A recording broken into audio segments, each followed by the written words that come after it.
Hi, I'm Karina, and today we will look at cover payments, so MT202 CUF and their ISO equivalent PAX9 CUF in more depth. Let's first sort out what it's used for.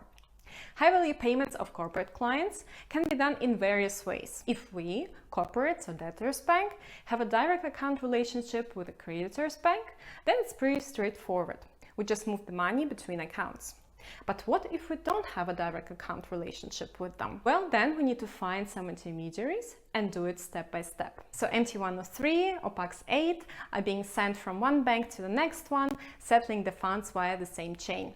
That means that the financial messages and the actual money travel together. This method is called serial, and you see it might take a while till the financial messages and the funds pass all the intermediaries and eventually arrive at the creditor's bank.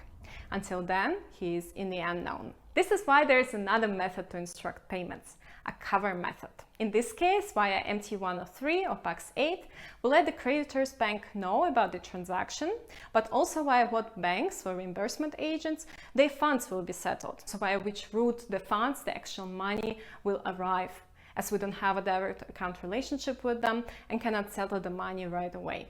And at the same time, we send off an MT202 CUF or PAX9 CUF instruction on the way to settle the payment via other banks. And here in the flow, you actually see what it looks like. A financial message PAX8 or MT103 is going directly to the creditor's bank to inform, and the actual money travel together with CUF messages via other route. Now let's turn our focus to these CUF messages. Unlike others, CUF messages consist of two parts. In MT, for example, in part A, you indicate transaction data about the payment route, and in part B, you show the information from the underlying message, from that PAX8 or MT103 that was sent directly to the creditor's bank. We mainly need this part B to know who the actual debtor and creditor of the transaction was, which is relevant for sanction screening. Now let's play the same game with the ISO20022 equivalent PAX9 CUF. The structure is very similar.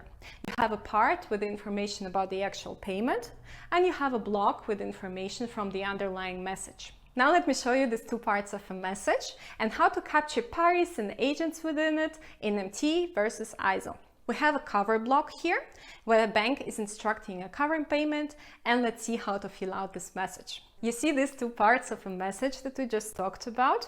In MT, it's part A and B, and in ISO20022, it's a credit transfer information and the underlying block. And here you see how the involved actors are to be filled out in this message, again in MT and in ISO. And to make the picture complete, here is also the subsequent flow, the so-called second leg, where the CUF message travels to the next bank, after which it will be booked.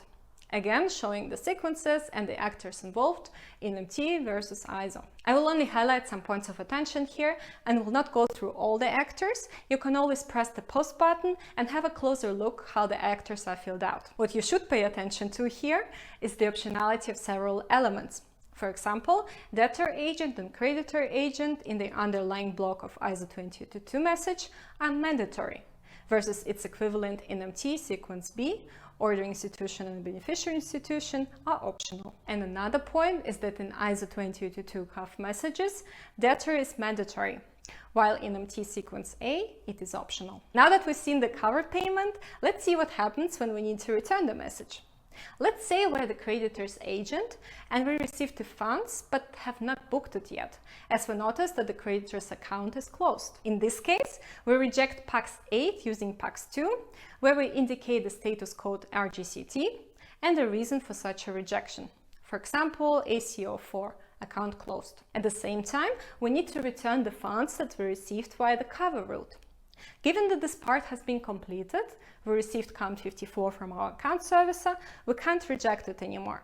But instead, we return it via PAX4, again indicating the reason code. And this PAX4 will travel its way up to the ordering institution. What's important to know here is that in this return message, the bank that initiates return becomes a debtor.